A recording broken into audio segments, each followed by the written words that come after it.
My name is Gianni Valerta and I'll be your host as we discuss how to prepare your IT infrastructure for a hurricane or other severe weather. VirtuWorks has more than 25 years of experience supporting companies through the highly unpredictable South Florida storm seasons. This makes us uniquely qualified in helping organizations prepare for and recover from disasters that would otherwise cripple their businesses. Though VirtuWorks closely monitors weather conditions year-round and begins emergency preparations for our clients as they intensify, there are key tasks you must perform before and after a storm to protect your business. This storm preparedness guide outlines steps you should take to secure your data, minimize physical damage to your IT infrastructure, and maintain business continuity. I'll be going over these steps in detail. As you know, backups are immensely important to a company in terms of business continuity in the face of disaster. If you're not backing up to the cloud, now is the time to migrate. Having a current and validated backup system will prevent your company from losing valuable time and information in the event of a catastrophe. It's imperative that a full backup of your company's data be performed, verified, and secured prior to the onset of emergency conditions. This is arguably the most important step in preparing your business for possible impact. Companies with a media-based on-site backup solution such as tape or external hard drive should prepare by reviewing the full backup job to ensure all important data is included. Run the backup, double-check that it worked properly, and then store the media containing the full backup off-site. UPS, commonly referred to as battery backups, protect against sudden electrical surges and momentary electrical outages. Typically, UPSs are intended only to allow for enough time to safely shut down your devices. Unless specifically designed for extended runtime, these devices should not be used as a substitute for utility power. There are a couple things that you need to consider when evaluating a UPS. First, you want to make sure that it holds a full charge. The ability of a battery to hold a charge degrades over time. If your battery backup is more than 3 years old, consider replacing the internal cells or the unit entirely. Another important aspect of your UPS deals with the protection from power surges. Make sure you have the proper number of devices connected to your UPS. No power strips. Overloading a UPS with more devices than it's rated for can result in damage to sensitive equipment or even fire. If you have staff working from home, have them find out what options are available from their power company. They may be able to provide homes with surge protection at the power source. Many even come with a guarantee that covers major appliances and electronics. UPSs allow you to preserve the integrity of your hardware while mitigating power surges and are vital to your preparedness plan. As important as protecting your data and hardware, likewise is knowing who to call and what to do to get your business running again after a storm. This can make all the difference between prepared and panicked. Gather contact information, technical instructions, and account credentials before an emergency occurs. Make sure you have your IT team's contact information readily available. If you're a VirtuWorks customer, be sure to download the guide linked at the end of this presentation. After an event, be sure to submit support requests using standard protocols. Requesting service directly from technicians or via other unapproved methods may result in issues not being properly attended to in a timely manner. Making sure your staff can work is important, and having the IP addresses, domain names, ports, and other information necessary to remotely access your system is vital. If you cannot get to the offices and have to work in another location, another city, or even another state, having the information handy will help you get back to work. If you don't already have this information or don't know where to look for it, contact your IT team for help. Make sure you know which passwords are necessary to access different elements of your infrastructure and that you know what those passwords are or who does. If you're using single sign-on or multi-factor authentication through the Microsoft Cloud, accessing all your apps and data is simplified. If you're under the gun and none of these options are able to be implemented prior to a looming disaster, we recommend as an absolute last resort writing them down or storing them on a thumb drive, which then can be moved to a safe location for the storm. Also, be sure you have any non-IT passwords securely stored, like online banking or utility logins. Make certain that once things return to normal, these thumb drives are erased and overwritten, and that written password records are destroyed. If you already have an emergency contact list in one form or another, make sure it's up to date and that your employees can access it before a storm. This list should include the names and numbers of leaders in your organization that your employees can call for help. Consider keeping this section short and printable. A hard copy can go a long way in times of panic. Also include contact info for the employees themselves. everyone needs someone to check in on them after a storm. Consider extending this list to key people and providers outside of your organization who you may need. For example, if you're renting an office, make sure to have the building manager's information. Take a moment to think about all the services you use and the people you may need to contact after a disaster to get your operation back on track. Regardless of how prevalent the use of email, chat, and other communication channels are, phones are still the lifeblood of many organizations. The idea that legacy phone systems are more stable than VoIP during a storm is a myth. Both rely on local power for dial tone and internal call routing. If your power goes out, so do your office phones. The difference is that with VoIP and a hosted PBX, calls still are able to reach the phone system in the cloud and can be rerouted externally. Make sure you take a moment to forward phones before a storm hits. Afterwards, phone companies are often flooded with emergency calls and may not be able to make changes to your services in a timely manner. It's best to anticipate this interruption and plan ahead.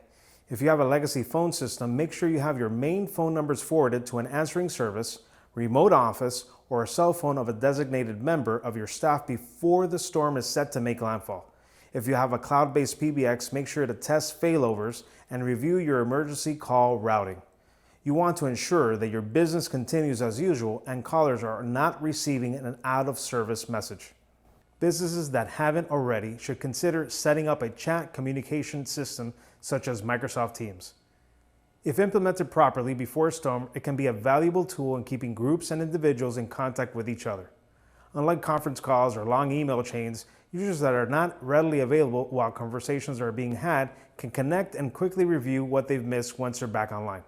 An added benefit is that Teams allows users to conduct audio and video calls seamlessly through the system. Best of all, once the storm has passed and the business is back to normal, you'll have an enterprise-level collaboration tool that can be used year-round. Set up an advisory hub. This could be an intranet site, a password-protected section of your website, a Microsoft Teams channel, or even a voice mailbox where employees can get information and leave updates. Provide your staff with critical information they may need, like instructions to access remote services, emergency contact numbers, VoIP instructions, and more. This allows employees to be self-sufficient and reduces the dependence on administrators who may themselves be experiencing hardships. Make sure you power down all your computers and devices through the shutdown protocols. Don't just hit the power button.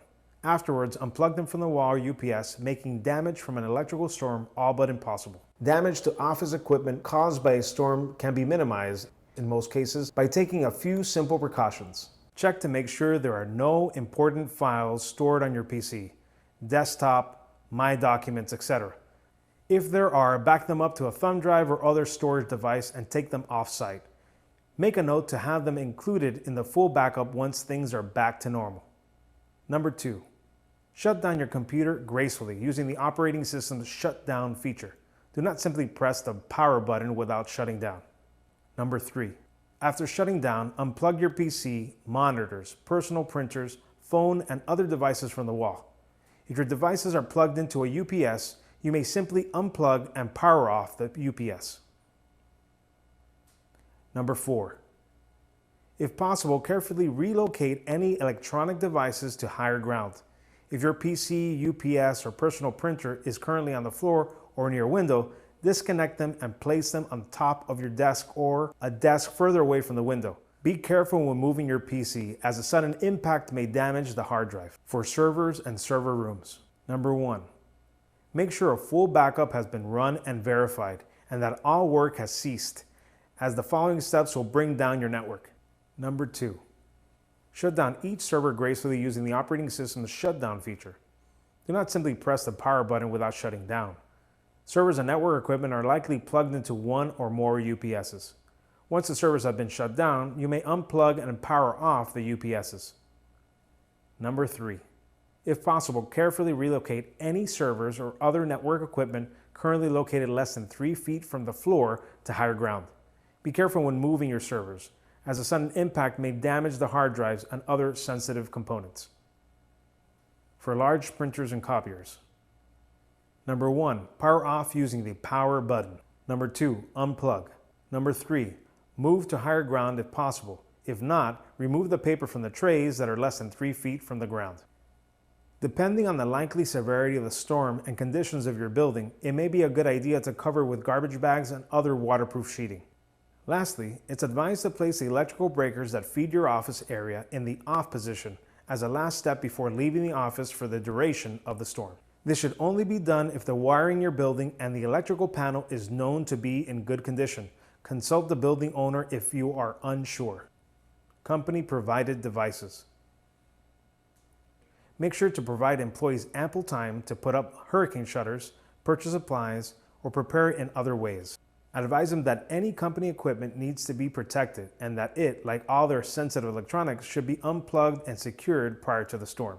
Dealing with the after effects of a storm properly is just as important as having prepared. Next, we'll be outlining steps to avoid problems while bringing your business back online. Damage to IT and other electronic equipment is commonly incurred after a storm through the use of alternative methods to supply power. It is imperative that you do not use an off-the-shelf portable generator to power PCs, servers, monitors, printers, or network devices. This equipment is highly sensitive and cannot withstand the power fluctuations inherent with these types of generators. If you have a generator and are not sure if it can be used to power IT equipment, consult the manufacturer to verify its rated capabilities. Do not run a single extension cord from your neighbor's office to an array of power strips in your office to power your IT equipment. This will cause similar power fluctuations to that of a generator. It may also knock out your neighbor's power, and that could start a fire. Do not try to charge up your UPSs on a generator or your neighbor's power. Run your IT equipment for a while until the battery runs out and repeat. You will damage the UPS and your equipment. Power in areas where it's been out for a significant length of time is commonly unstable for hours after being restored. This is due to hundreds of air conditioners, refrigerators, and other countless high-consumption pieces of equipment coming online at the same time, overloading the grid. Powering on your IT equipment during this period of instability will likely result in damage. Be patient and wait for power to stabilize. It will take much longer to get back up and running if your equipment is damaged. Once power has been stable for a few hours, and only if your office has sustained no significant damage or flooding, perform the following steps to bring your office back online. Number 1. Remove garbage bags or sheeting from all electronic equipment. Number 2. Turn the electrical breakers that feed your office to the on position. Number 3. Walk around your office to check for smoke, sparks, fire, or other signs of danger. Number 4. Carefully reposition your server's UPSs and PC UPSs in their proper place. Plug them in and allow them to charge for at least 30 minutes. Equipment relocation and booting up. Number 1. Carefully reposition your servers, PCs, printers, phones, and network devices in their proper place. Number 2. If you have a cable internet or DSL modem, plug it in first and wait 3 minutes. Number 3. If you have a firewall or router, plug it in next and wait 3 minutes. Number 4. If you have switches, plug them in next and wait 3 minutes. Number 5. If you have a domain controller, server, plug it in next, power it on, and wait 5 to 10 minutes. Number 6.